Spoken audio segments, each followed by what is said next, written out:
بڑے بڑے زلزلے ہوں گے اور پوری دنیا میں بلائیں پھیلیں گی اور بڑے بڑے معاملات ہوں گے. اور پھر اس کے بعد میرے آقا صلی اللہ علیہ وسلم فرماتے ہیں ایک دور ایسا آئے گا کہ اللہ ان کو ذلیل و رسوا کر کے اس زمین سے نکالے گا اور ایک امام برحق کے جھنڈے تلے مومنین جمع ہوں گے. پوچھا گیا وہ امام برحق کون ہوگا؟ میرے آقا فرماتے ہیں وہ میری اولاد میں سے ہوگا, اس کا نام میرے نام پر ہوگا, اس کے باپ کا نام میرے باپ کے نام پر ہوگا اور اللہ اس کو امام مہدی کی شکل میں بھیجے. اور قیامت قریب کیسے آئے گی اس کے متعلق بھی حالات یہی میرے آقا نے فرمایا عمران بیت المقدس خراب یثرب وخراب یثرب فتح قسطنطینیہ وفتح قسطنطینیہ ظہور الملحمہ وظہور الملحمہ خروج الدجال او کما قال النبی صلی اللہ علیہ وسلم. یہ سیدنا معاذ بن جبل رضی اللہ تعالیٰ عنہ سے روایت حدیث ہے. میرے آقا فرماتے ہیں بیت المقدس آباد کر دیا جائے گا اور مدینہ ویران کر دیا جائے گا. مدینے کی ویرانی بیت المقدس کی آبادی ہوگی. بیت المقدس کے ارد گرد بڑی بڑی عمارتیں بن جائیں گی, آبادیاں بڑھ جائیں گی. اور مدینے کی ویرانی وہ کس طرح کی ویرانی وہ اللہ کے حبیب صلی اللہ تعالیٰ علیہ وسلم ہی بہتر جانتے ہیں. مدینہ زادہ اللہ شرفا و تعظیما, وہ ہمارے دلوں کی دھڑکن ہے, وہ ہمارے آنکھوں کا سرور ہے. اور پھر آگے میرے آقا فرماتے ہیں پھر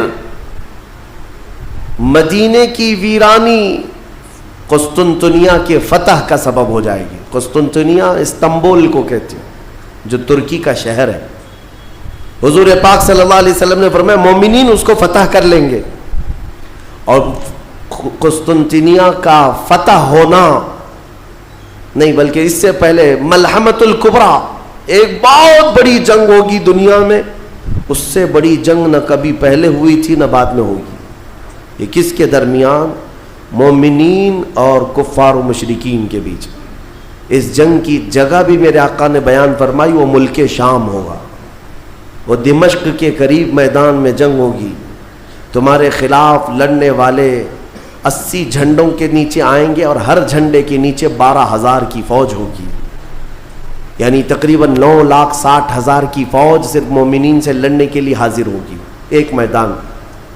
اس میں جو مومنین مسلمان جتنے جائیں گے وہ کتنی تعداد ہے وہ اللہ بہتر جانے, لیکن میرے آقا نے فرمایا پہلے دن 1/3 حصہ میدان چھوڑ کر بھاگ جائے گا مسلمانوں کا. اور حضور پاک فرماتے ہیں وہ پورے روئے زمین کے سب سے بدترین لوگ ہوں گے, ان کی توبہ کبھی نہیں قبول ہوگی.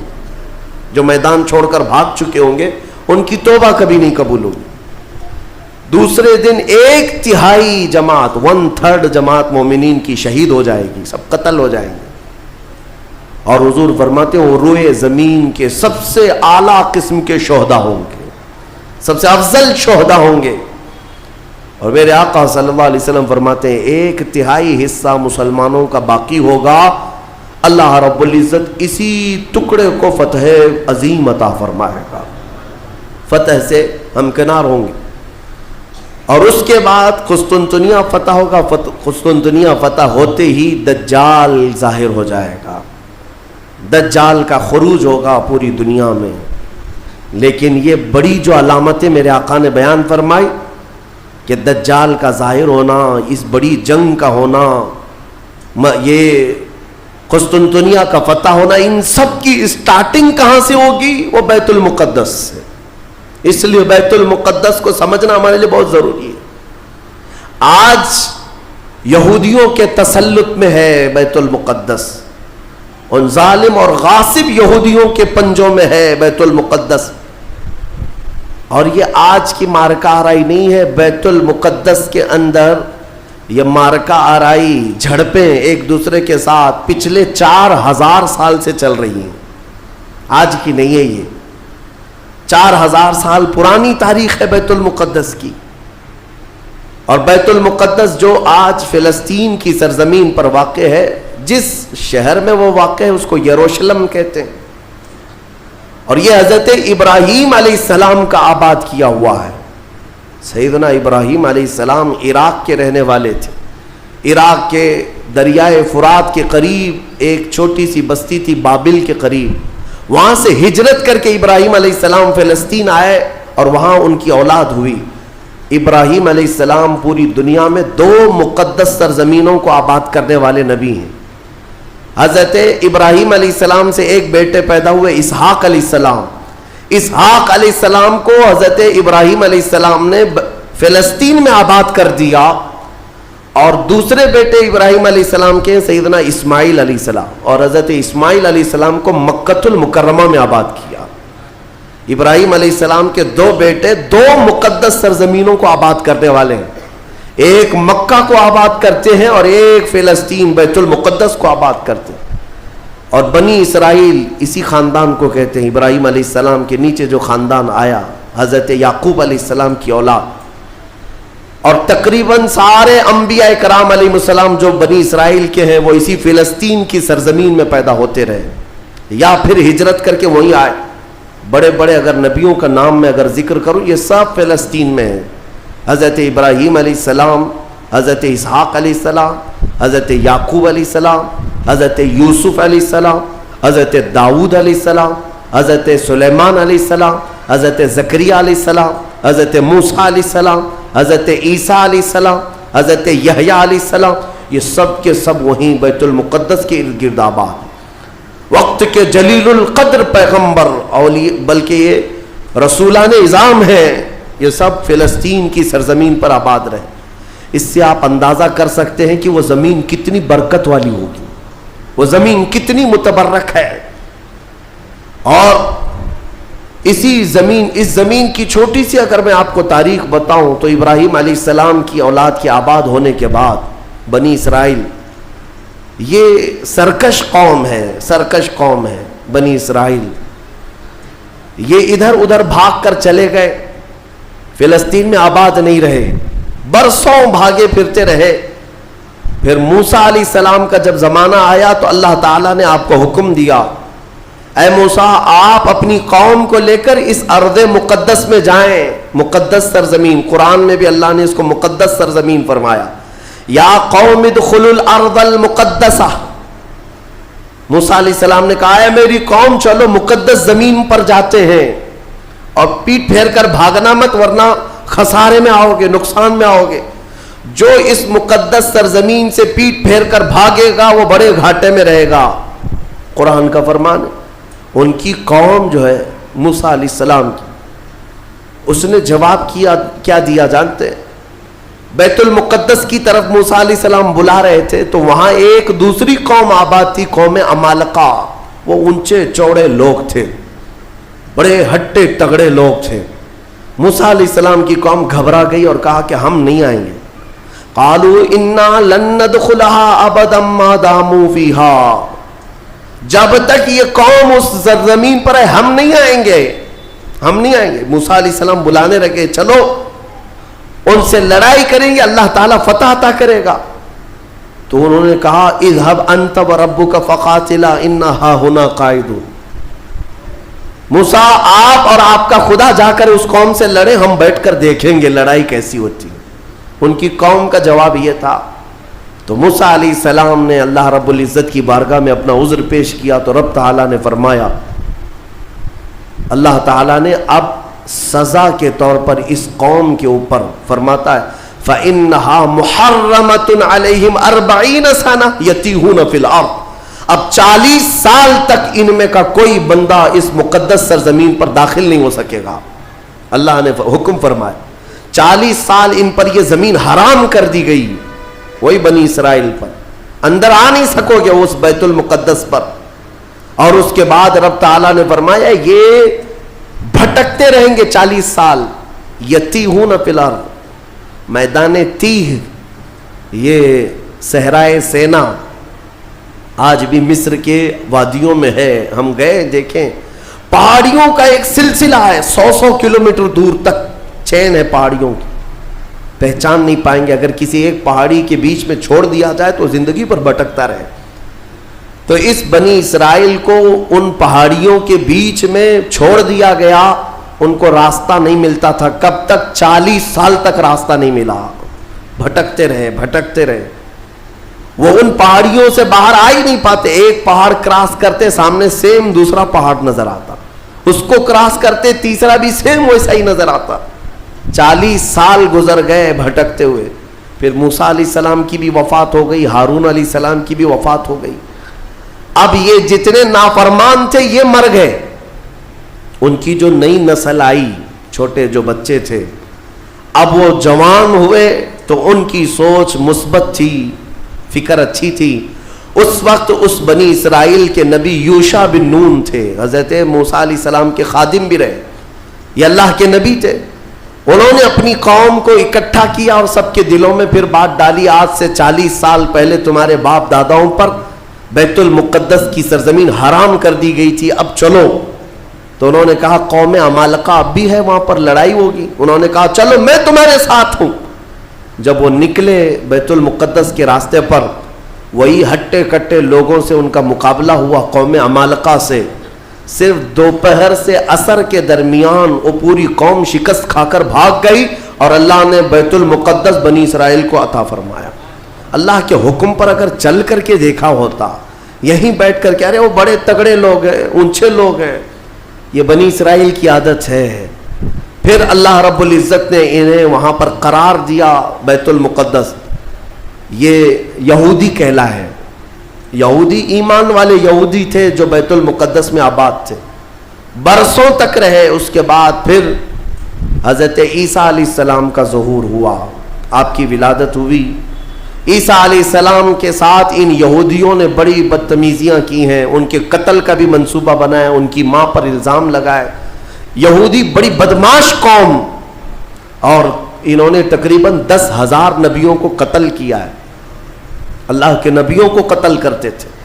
اب اللہ رب العزت نے قرآن میں جن کے بارے میں فرمایا غضب اللہ علیہم, اللہ کا ان پر غضب ہے, اللہ کا ان پر غضب ہے, آج بھی غضب ہے, غضب ہے. تھوڑے دن ان کے ازدہار کے آتے ہیں, ترقی کے آتے ہیں, تو دنیا کو ایسا لگتا ہے پوری دنیا کے بادشاہ یہی ہیں. پھر رب تبارک و تعالیٰ انہیں اوندھے منہ پھر گراتا ہے. ذلت ان کا ساتھ قیامت تک نہیں چھوڑے گی, قیامت تک نہیں. انہوں نے انبیاء کا قتل کیا اور بیت المقدس میں آباد رہے. تو پھر ایک بادشاہ ایسا آیا عراق کا, بخت نصر نام تھا, وہ آ کر کے بیت المقدس پر ایسا حملہ کیا, ایسا حملہ کیا کہ اس نے ہزاروں یہودیوں کو قتل کیا اور بیت المقدس کی عمارتیں توڑ پھوڑ کر رکھ دی. جو حضرت سلیمان علیہ السلام کے زمانے میں عمارت بنی تھی بیت المقدس کی, ہاں یہ بھی میں بتا دوں اس کی تاریخ کیا ہے. حضرت سلیمان علیہ السلام بادشاہ تھے, اللہ تعالیٰ نے حکم دیا کہ تم تعمیر کرو. تو بیت المقدس جب تعمیر کرنے لگے تو کس کی مدد سے؟ جنات کی مدد سے آپ تعمیر کر رہے تھے. سارے جنات کو کام پر لگا دیا تھا, اور سارے جن صبح شام دوپہر کام پر لگے تھے اور مسجد بنا رہے تھے بیت المقدس. اور اتفاق ایسا کہ حضرت سلیمان علیہ السلام سے وہ خوب خوف کھایا کرتے تھے. جب تک آپ کھڑے رہتے کام کرتے, اگر سلیمان علیہ السلام چلے جاتے تو سب بھاگ جاتے تھے, کام چھوڑ کر بھاگ جاتے تھے. تو سلیمان علیہ السلام اپنا عصا لے کر کے کھڑے رہے اور کام کرانے لگے. اب اتفاق ایسا ہوا کہ سلیمان علیہ السلام دن میں بھی نہیں جا رہے, رات میں بھی نہیں جا رہے, کھڑے ہی کھڑے ہیں, اور دن رات ان کا کام چالو ہے. لیکن ہوا یہ تھا کہ سلیمان علیہ السلام کی وفات ہو چکی تھی. کھڑے کھڑے آپ کا انتقال ہوا ہے حضرت سلیمان علیہ السلام کا, اور اپنے عصا کے سہارے کھڑے رہ گئے انتقال کے بعد بھی. یہ صرف اور صرف نبوت کی شان ہے, یہ صرف نبیوں کی شان ہے. قرآن میں ہے, اللہ تعالیٰ نے فرمایا فلما تبینت الجن, جنات کو کب معلوم ہوا پتا ہے؟ دیمک نے حضرت سلیمان علیہ السلام کی لکڑی کو کھا لیا. یہ جو عصا تھا دیمک کھا گئی, دیمک کھانے کی وجہ سے لکڑی ٹوٹی. تو لکڑی ٹوٹنے کے بعد حضرت سلیمان علیہ السلام زمین پر آ گرے. تب جنات کو پتا چلا ان کا تو کب کے انتقال ہو چکا ہے, اور اس وقت تک بیت المقدس کی تعمیر ہو چکی تھی. ہاں, جس کو روایات میں ہیکل سلیمانی بھی کہا گیا ہے. بیت المقدس, ہیکل سلیمانی, یہ الگ الگ ووادت جو معاملات ہیں, میں اس کو پھر کبھی عرض کرتا ہوں. یہ تعمیر مکمل ہوئی اور وہی یہودیوں کے لیے مقدس جگہ. اور بخت نصر نے جس کو توڑا وہی ہیکل سلیمانی تھا, اور اس کے نیچے بہت ساری ان کی مقدس کتابیں جس سے جادو کرتے تھے وہ سب دفن کر دی گئیں. سلیمان علیہ السلام کی کرسی وہ بھی دفن کر دی گئی.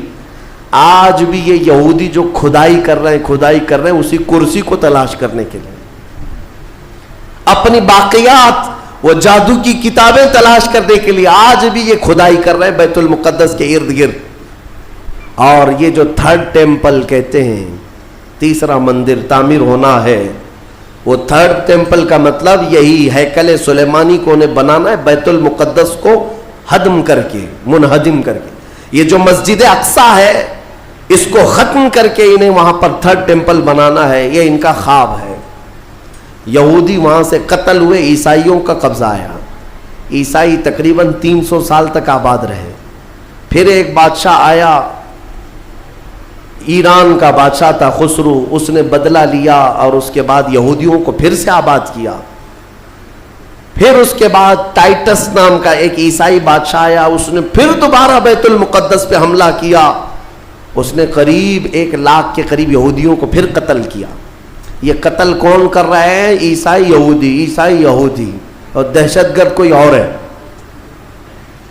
ہاں, پہلے زمانے کے دہشت گرد ہیں یہ, پرانے دہشت گرد. ایک ساتھ جینوسائیڈ کرنا, جو نسل کشی کرنا, یہ یا تو عیسائیوں کا کام ہے یا یہودیوں کا کام ہے. ان کو قبضہ ملتا تھا تو ان کو مارتے, ان کو قبضہ ملتا تو ان کو مارتے. ٹائٹس نے پورا تباہ کر دیا. پھر بیت المقدس میں اس نے غلاظت ڈال دی, کچرے ڈال دیے. بہت کچھ برباد کرنے کے بعد یہودی وہاں سے نکل گئے. پھر میرے عزیزو, وہ عیسائیوں کا تسلط ویسا ہی برقرار رہا. کب تک؟ جب تک سیدنا عمر ابن خطاب کا زمانہ آ گیا. اسلام کا یہ فتوحات کا سلسلہ تھا. میرے آقا کے غلام جس طرف جا رہے تھے زمینیں ان کے قدموں میں آ رہی تھی. یہ وہ دور تھا. تو حضرت عمر نے بھیجا کہ اب فلسطین کی طرف بھی ہمارے مجاہدین جائیں گے. اور وہاں عیسائی تھے, پوری دنیا کی خبر تو رکھتے تھے کہ کیا کیا ہو رہا ہے. رسول پاک صلی اللہ علیہ وسلم کے غلاموں سے لڑنے کی طاقت سب کے پاس نہیں. تو انہوں نے کہا کہ ہم لڑائی نہیں کریں گے, آپ آ جاؤ, آپ کے حوالے پورا بیت المقدس کر دیں. حضرت عمر کو خود ہی دعوت دے کر کے بلا لیا. اور جانتے ہیں ان عیسائیوں کی خباثت, یہ بڑے نرم دکھتے. اس وقت قبۃ الصخرہ, جس کو آپ ڈوم آف راک کہتے ہیں, یہ یلو کلر کا جو گنبد نظر آتا ہے, یہودی اس کو بڑا مقدس سمجھتے ہیں, بڑا مقدس. اس پر عیسائیوں نے پورے لوگوں کی غلاظتیں, کچرے ڈال کر کے رکھے تھے. اس زمانے میں کوئی دوسرا گنبد تھا وہاں پر. یہ تو پھر اموی خلیفہ کے زمانے میں یلو کلر کا پھر سے بنایا گیا, لیکن اس زمانے میں کچرا ڈال کر کے رکھتے تھے عیسائی یہودیوں کو جلانے کے لیے. یہودیوں کی وہ مقدس جگہ ہے. پھر حضرت عمر فاروق رضی اللہ تعالیٰ جب تشریف لائے تو جانتے ہیں کس شان سے آئے تھے. سیدنا عمر فاروق مدینہ طیبہ سے نکل کر کے اپنے ایک تنہا غلام کے ساتھ بیت المقدس گئے, کوئی فوج لے کر نہیں گئے. اور وہ بھی ایسے کہ غلام کے ساتھ باری لگا لیا ہے, 1 میل میں گھوڑے پر بیٹھوں گا, 1 میل تو گھوڑے پہ بیٹھے گا. سفر میں 1 میل حضرت عمر بیٹھتے تھے گھوڑے پر, غلام رسی پکڑ کر چلتا تھا. 1 میل غلام بیٹھتا تھا, عمر فاروق رسی پکڑ کر چلتے تھے. دنیا کا اقتدار میرے آقا کے غلاموں نے یوں نہیں حاصل کیا, انہوں نے خود ہی کو فنا کر دیا تھا میرے آقا کی محبت میں. اور اتفاق ایسے کہ فلسطین جب پہنچے تو باری غلام کے بیٹھنے کی تھی. حضرت عمر رسی پکڑ کر کے بیت المقدس میں آ رہے ہیں, تو لوگ جو نئے لوگ تھے, عیسائی تھے, وہ سب جھپٹ پڑے امیر المومنین مسلمانوں کے, جن سے کیسر و کسرا بھی کانپتے ہیں. گھوڑے پر تشریف لا رہے ہیں تو سب ان کے استقبال کے لیے تھے. جو غلام تھا حضرت ابو عبیدہ بن جراح جو صحابی تھے, انہوں نے چیخ کر کے کہا, لوگوں گھوڑے پر بیٹھا ہوا امیر المومنین نہیں, رسی پکڑا ہوا امیر المومنین. اس شان سے وہ آئے اور اپنے ہاتھوں سے اس گنبد کے اوپر موجود پوری غلاظت کو حضرت عمر نے صاف کیا تھا.